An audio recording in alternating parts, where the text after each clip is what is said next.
ভাই বন্ধুদেরকে আমরা বলতে চাই, মৌলভীবাজার জেলা জাতীয়তাবাদী ফোরাম, সিলেট জেলা জাতীয়তাবাদী ফোরাম, কমলগঞ্জ জেলা জাতীয়তাবাদী ফোরাম, রাজনগর জেলা জাতীয়তাবাদী ফোরাম, হবিগঞ্জ জেলা জাতীয়তাবাদী ফোরাম, সুনামগঞ্জ জেলা জাতীয়তাবাদী ফোরাম যেখানে অবস্থান করে সেখানে আর কিছু বাকি থাকে না। এটা আমাদের সংগ্রামী সভাপতি সাহেবের বক্তব্য ছিল।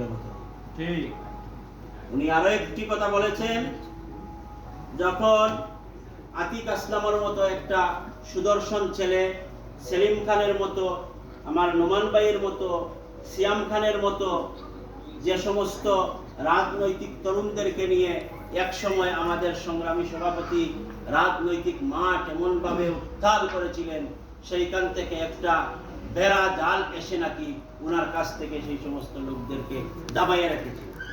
আজকে আমরা সবাই একই মঞ্চে একই সাথে সেই সভাপতি সাহেবের নেতৃত্বে আমরা কাতার বিএনপি সকল কার্যক্রমে একসাথে কাজ করছি। উনি আমাদেরকে ধন্যবাদ জানিয়েছেন এবং উনি বলেছেন কাতার বিএনপিতে আগামীতে যে কমিটি আসবে ইনশাআল্লাহ আমরা সবাই সেই কমিটিতে অবস্থান করব, সবার এইখানে এই কমিটিতে আমাদের জায়গা হবে।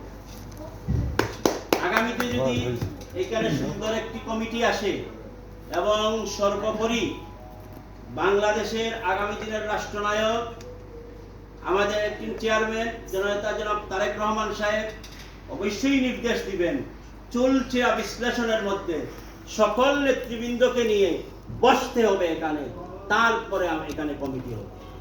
কমিটি আমরা কারো পকেট থেকে নিয়ে হবে না। মৌলভীবাজার জেলা বিএনপিতে জাগাবে